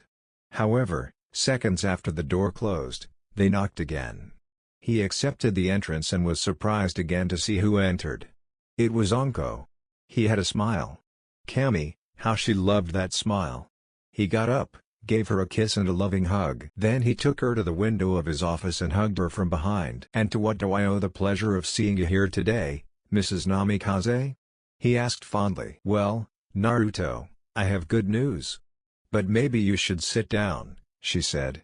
Naruto was still oblivious to what was happening. After sitting Anko in his chair, he took one for himself. Then he gave it his full attention. "Naruto, I'm pregnant," she said, hoping he would pass out. However, he remained thoughtful, with a huge smile drawn on his face. Then, he went to pick her up and sat in his chair with Anko on his lap. "Anko-chan, how wonderful. We can start a family. And you can be a mother. How good," he said excitedly. "And you'll be a father," she said, happy that he didn't faint or get nervous. "Well, this deserves a celebration, Anbu," he declared as 4 of his personal Anbus arrived. One had a dog mask. It was Kakashi. He was reinstated at his request to be Naruto's personal Anbu. He wanted to make sure he and his new wife were safe. So he opted for reinstatement. The second wore an eagle mask. It was Neji. After the bachelor party incident and his appointment by the Kazekage during the wedding, he was offered a position in the Anbu. Tenten beat him until he agreed. After joining, the Anbu commander asked him to join his personal Anbu. His possession of the Byakugan and his proximity to the Hokage made his job easier. The third wore a deer mask. It was Shikamaru. "I thought being an Anbu was too much trouble. But it wasn't going to be just any Anbu, but the Hokage's personal Anbu." After thinking about it for a while, he realized life was never boring with Naruto. So he accepted. Finally, the last one had an insect mask. Shino accepted the offer without a second thought. After all, it was logical to be useful to his friend in Cage. "Could you foregather my friends and those I consider family and have them meet at Ichiraku's house?" he asked/ordered. With this they left to fulfill their tasks. "Well, Anko-chan, let's go, we have news to give you," he said as he took her hand and guided her to her destination. Jump! Everyone was waiting for the Hokage and his wife to appear. Kakashi, Shikamaru, Neji, and Shino also arrived. But not in Anbu outfits. They, along with Tsunade and Shizune, knew what the couple wanted to announce. The two women were ecstatic. Tsunade would have a grandson to spoil her. And Shizune would be an aunt. Everyone else in the room had no idea what was going on. Kiba and Shino went to check on their old Kurenai-sensei. Little Asuma was going for his 5th bowl of ramen. Kurenai was angry and astonished. Team 10 was talking to each other. While Neji and Tenten listened to Flames of Youth by Guy and Lee, Kakashi was talking to Aviki. And Tucci and Ayami watched little Asuma drink bowl after bowl. Honestly, if they didn't know, everyone in the room would assume that the 2-year-old was Naruto and Kurenai's son. Then everyone heard the familiar noise of the door opening. Ichiraku's was undergoing renovations ordered by Rakudime to become a larger restaurant. Everyone looked to see Anko enter, followed by Naruto. Well, they're all here, so. It began before it was interrupted. Uncle Naruto, he heard before seeing little Asuma pounce on his uncle. He picked it up and struck up a conversation with the boy. Well, but if it's Asuma, he said with a smile. Mom says you're the Hokage, he said in amazement. Well, at least you listen to your mom. What have you been doing? Huh? Naruto asked the little boy. I ate ramen, he said / shouted happily. Oh, you know. Well, I bet your mom doesn't like that, he said a little nervously. No, he hates it. I don't know. It's amazing.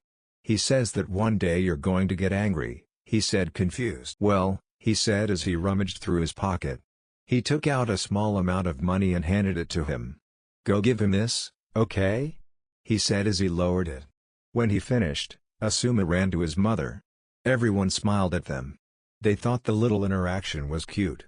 Did Kurenai just get some sadness and jealousy? As I said, we have an ad, he said proudly.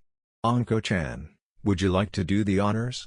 He replied with a nod. We're going to have a baby, she said happily. In the room, everyone was happy for both of them. But then the words stuck in their minds. Naruto plus Anko equals baby equals OMFG. That child would be a ramen lover, a dango eater, hyperactive, perhaps sadistic, good-natured and stubborn. Herschel would have huge reserves. He would never tire of divine resistance. Possibly scary or a master of pranks. He would be kind, that's for sure. But it would be a disaster to try to raise him easily. No one in the crowd wanted to babysit for a long time. Well, except Tsunade and Shizune. Maybe Aviki. I could torture someone with a hyperactive, loud-mouthed child. The possibilities. Then another thought crossed their minds. Anko plus pregnancy equals goodbye Naruto. An Anko that is too hormonal would be horrible. Poor Naruto didn't stand a chance. Everyone was thinking about who the Nandame Hokage would be. Kurenai, although happy, couldn't help but feel sad. Poor Asuma would not have a father. I would be alone. She put those thoughts aside to go hug her sister. The two shared a girlish moment while Naruto chatted with Kakashi and Aviki. Jump. The intended parents were lying in his bed. They just huddled there. Naruto? Anko asked nervously. Yes, Anko-chan said. Do you think I'll be a good mother? She asked nervously. Naruto wanted to laugh. Of course I would. But instead, he reassured her. Of course you will. Why are you asking? As he squeezed her tighter. There's no reason, just nervousness, she said more confidently, though still a little nervous. Naruto simply kissed his head as they fell asleep. 5 months. 5 months of hell. At first, Naruto was happy that he and Anko were parents. But then she discovered the evil known as pregnancy. At that moment, Naruto was running to buy food for his wife. Once again. His request was funny, but he didn't dare to tell him. Flashback 10 minutes ago. Naruto-kun, shouted Anko, upset by hormones. Naruto, who was in his office finishing his paperwork, paled. What do you want to know? He thought, frightened. She left the next room. Naruto had ordered Shizune to arrange for him to always be around in case they needed to go to the hospital or do other parenting things. Why yes, Anko-chan? He asked nervously. He remembered the last time he had told her he was busy.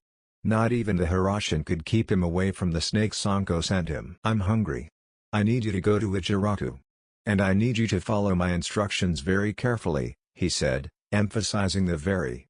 He nodded. Well, now I want you to bring me some regular, extra-large ramen with sushi. But let them cook it because if it's raw, I vomit. Then. They interrupted her. Why don't I bring you some seafood ramen? Asked Naruto with a serious face. His response was a withering look that said, don't play smart with me. Forget it, go on, he said scared. Good. Then add a lobster claw, crab legs, and then go to Dango's shop and bring me the usual. Add 4 dango sticks to the ramen and come back. Okay. Thank you. And with that, Naruto left for the umpteenth time to buy Anko a strange meal. Flashback final. Naruto has just arrived in Ichiraku. He found Tucci and told him of Anko's strange request. Cook sushi. It was very funny. He sent a clone to the dango shop. It was easier for him. One to avoid having to make 2 trips. 2 so that Anko could eat and then take a nap. It was best when it was full and rested. Jump. Oh, give me, give me, give me, Anko said with a childlike air as she stretched out her arms like a small child would. Naruto had heard many times from his friends and comrades that he ate ramen very quickly, which was like watching Might Guy run without weights. But even he couldn't follow Anko as she gobbled up her food. It was over before he got to his desk and sat down. Ah! That hit the nail on the head. Thank you, Naru-kun, she said very satisfied. Naruto muttered "You're welcome" before continuing with his work. Anko stopped him when he asked, "Naru-kun, I was thinking. Could we bring me a stretcher or something?" he asked. Naruto looked at his wife and blinked. He was confused by his new idea. "And why would we do that, Anko-chan? You have our bed at home and a room next door that you can use whenever you want," he said. "Well, I feel lonely in there. Shizune-chan comes from time to time, but I don't like it. If I got a bed, I could put it here. I wouldn't have to get tired getting up to look for you or Shizune.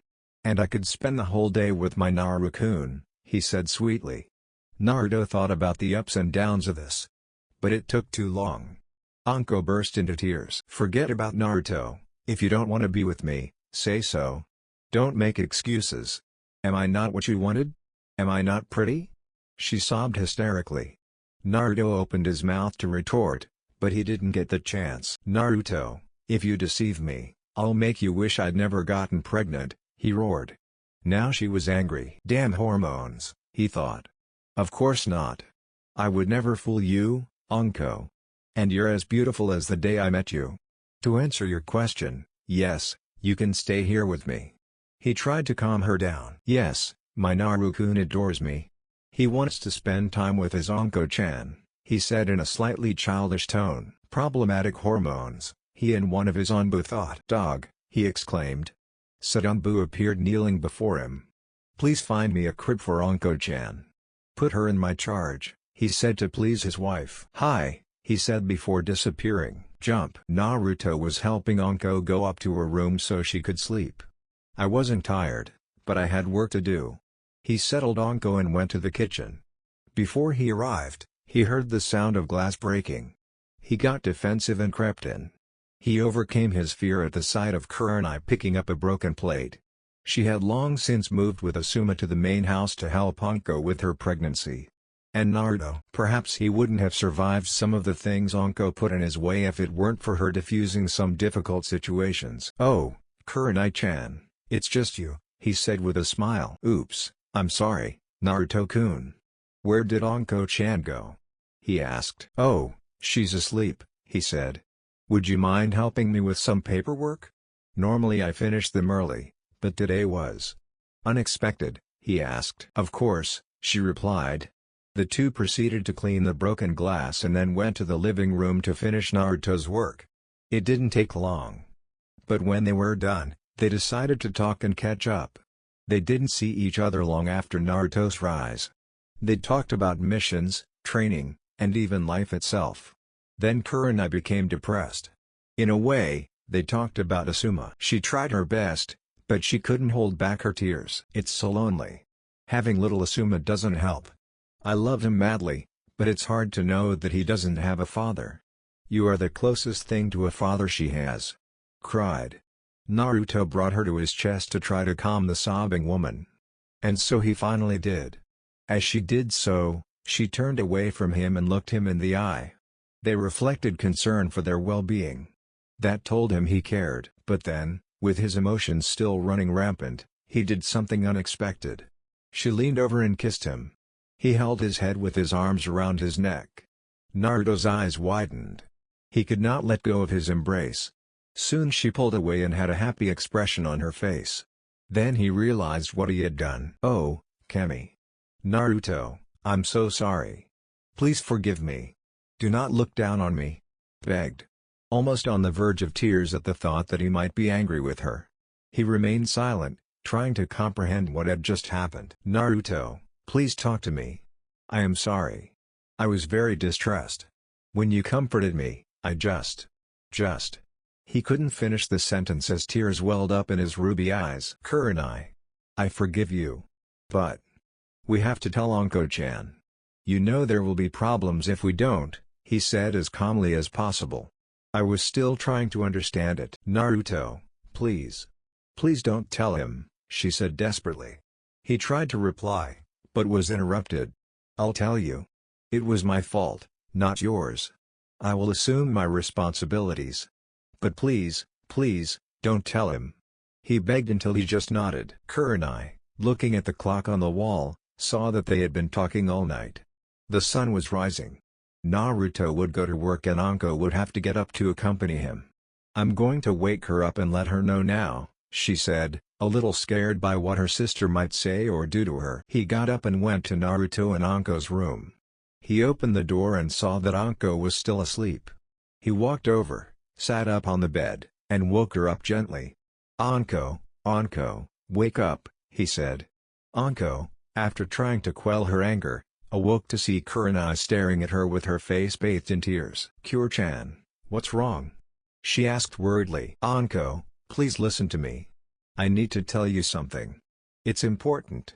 But promise me that you won't interrupt me until I'm done, she said with fear in her voice. Anko nodded. He then proceeded to tell her what had happened the night before. Anko was surprised. He didn't get angry. He guessed that after Asuma, his loneliness would increase. And besides, Naruto was like a father to Asuma, and he was useless. I understood. So I would fix things. Kure-chan? I know you're feeling alone. I know you want a father for Asuma. I know you're wary of who's around you. Naruto is everything you could wish for in a man. Strong. Good-looking. Protector. Amiable. And I don't hate you. I'm not angry. I have a solution for you, he said with a smile. He then began to tell Kurenai the solution to his problem. Jump. Naruto accompanied Anko to the hospital for a checkup. Anko went downstairs after talking to Kurenai and found Naruto worried. They talked, and Anko assured him that everything was fine and that the problem had been fixed. So they went to see Tsunade. The couple walked to the hospital holding hands and smiling at everyone who greeted them. They were happy. And no one dared to look down on or speak ill of his Anko-chan. That ceased immediately after the wedding. Everyone feared what might happen to them if they disrespected Anko. Naruto's anger was fearsome all over the world. They arrived at the hospital and were told to go to their room. They did it and waited. Tsunade walked in with a smile. I was happy to see the couple there. That only meant that her first grandchild was a few months away from being born. Naruto, Anko, I'm glad to see you, he said cheerfully. They chatted for a while Tsunade examined Anko. Well, would you like to know the sex of the child? He asked. They both nodded. Tsunade's hand turned green and headed for Anko's belly. Well, it looks like you two are going to have a. Tsunade.